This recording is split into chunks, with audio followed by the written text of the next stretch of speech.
People think arguing is just something that happens and something you can't control. But that is not what sophisticated girls think. They know their value. They know how to protect their energy. They know what and how to maneuver through conversations like this or immature people. And I just want to highlight to you, the bar is like here. It is so low because most people have this perception that I don't need to be good at communication. They just think that because we were born and we learned how to talk, that's all we need. We can use toddler language. If you learn and take the time to improve your communication skills, if the bar is here, with very little effort, you can just outperform everybody in your communication, and you can out-communicate anybody. It is the art of transferring your ideas to the other person's mind in a way where they're willing to accept and reciprocate them. Today, I'm transferring from my mind to your mind how you can get above this super low bar and just improve your life exponentially just by being able to maneuver an argument.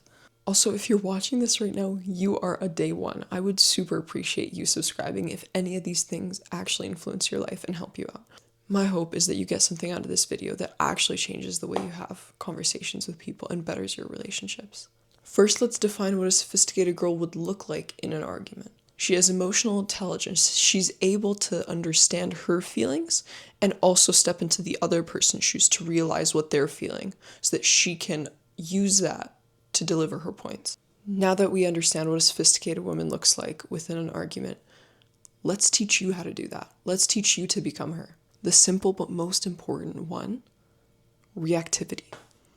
When you're in an argument, what happens the most? You're not necessarily listening to the other person, you're simply reacting. And it's interesting because it's so natural to want to blurt things out that you're thinking or that you're feeling at the moment, but not all natural things that we're born with are good. Our brains were made to love, but they were also made to lust. So it's a matter of putting yourself on the right side of the spectrum. It's very natural and very easy to blurt whatever it is that you're thinking. It is so much more sophisticated and harder and intelligent to think about the things you say. Oftentimes just taking a moment of silence when you notice that the other person is quite reactive, just take a moment of silence. Think about what they just said. Think about how you're going to phrase yourself. It gives you the opportunity to have the time to consider everything, and it gives them psychological pressure. Silence is very useful, even in sales. Once they drop the price, it's just silence. You just wait. That's my price and that's that, right? So you're just giving them a moment of silence. It puts psychological pressure on them, and they'll also start to think about what they say, or they'll try to continue to blurt, which only gives you more insight. And listening to the other person or giving a pause from what you're thinking or saying to hear them out, you're not doing that just to get your point across. You're doing that to actually listen to the way they're thinking, their mentality about the situation. So you can take that. This is you're studying what the other person is thinking. How could you possibly convince somebody of what you want and what you're thinking if you don't understand their motives or their desires? You use their motives and desires, what they're telling you, and you turn it around so that it looks like it's benefiting them as well, because it probably should be. When you're trying to resolve an argument, it should be benefiting both of you. I want you to go by this and remember this. Responding is very different than reacting. Responding is active listening, actively taking what they said, their desires, transforming it to benefit both of you, and explaining it back to them. Responding can also look like, hey, I don't appreciate the way you spoke to me, so we're just going to take a break. Instead of going and saying, how dare you speak to me that way? I'm your mother, I'm your sister. It's, hey, I really don't appreciate the way you just spoke to me, so we're going to take a break. We're just going to cool off. And I get that it's hard to be the rational one and the one to say like, hey, we're going to have a pause. But that's what gives you that power. You just controlled the situation and that person saw that. Next, if someone is so committed to their idea, it is not your job to convince them otherwise. If they're so close-minded, they don't even want to consider anybody else's opinion or anybody else, that's very selfish. Like, that's on them.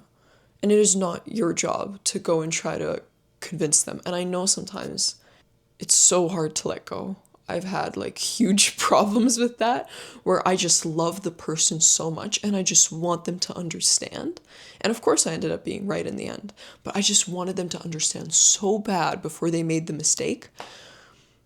But sometimes the people just have to make the mistake for it to hit them. It's gonna hit them like a truck. The one with the six-wheeler truck with the big antlers. Like, it's gonna hit them. But sometimes you just gotta let it happen. The most you can do is you can plant a seed. You can do your best to say, I love you. This is not coming from a perspective of hate. I want the best for you, which is why I'm telling you this. Being a mature woman means realizing when the conversation is pointless and not going anywhere. Because that's a waste of your time. It's a waste of your energy. It's a waste of stress. You shouldn't be stressing over things like this. Small tip on how to actually win the argument. Don't frame it as I'm winning over you. You want to make it seem, again, like this is mutual. This isn't us against each other. This is us as a team. And this is an idea I'm contributing to the team. And once the other person warms up to the idea, sometimes a great strategy is to make them come to that conclusion without mentioning the idea yourself. So they think they came up with it, and they are now much more willing to accept it because it was their idea. So your job is to simply plant little seeds and make it as mutual as possible. And that's what you want to do in arguments. You don't want to make someone feel terrible. Like, that's not the goal here. Arguing isn't fun in general. Like, you're just trying to make this as positive as possible because arguments are meant to solve problems. But people just hate losing, so it is in your best interest to frame it as a mutual benefit. Also, don't yell, don't beg, don't over-explain. That gives all of your power away. If you see that the person isn't reciprocating, what else can you do? Yell at them? Make it worse? Like, there's genuinely just no point in that. If you explained your idea and they're not willing to take it, why would you then go into detail on every single thing? If you see that they're not willing to do X, Y, and Z, why would you beg them for it? It's okay to show emotion because arguments are emotional. Just don't make it exaggerated emotion because that's when it gets defensive. That's when it really escalates. Also, something you should get super familiar with is noticing manipulation. Are they guilt tripping you? Are they trying to change the topic for some certain reason? If they're trying to play the victim, notice that. Try to realize why they're doing that. And oftentimes just pointing out the strategy they're using just crushes their strategy. Like, there's nothing they can do once you've pointed out what they are doing. You can literally just ask them, why did you try to change the subject on that? We were talking about this. How did we end up all the way here? And oftentimes once you crack into people, they're just more likely to tell you the truth. You're like, yeah, you're doing this. But you have to be able to know what these things are. And of course, all these things come with experience. So what I'm saying is you should go and you should argue with every single person you see to practice. Absolutely not. Only use this and practice when you have to, but just keep these things in mind. Like, you never know when an argument is going to arise. That's what makes them so random and emotional. But you also have to put this in your head that you need to be willing to walk away. That's a lot of power. If you see that this person is screaming at this point, they're just like unhinged, their emotions are all over the place, it is starting to affect you with how calm you can stay. So you're just gonna say, yeah, this is getting really crazy, we're just gonna take a break because this isn't how it's supposed to go. This is supposed to be mutual. We're trying to solve an argument. We're not trying to cause more problems in this relationship. So we're just going to take a break because this isn't in our best interest. The whole point of keeping an argument sophisticated is by keeping mutual respect and solving the problem. You're not enemies. And realizing that in your mind, we are not enemies. I can walk away if we need to.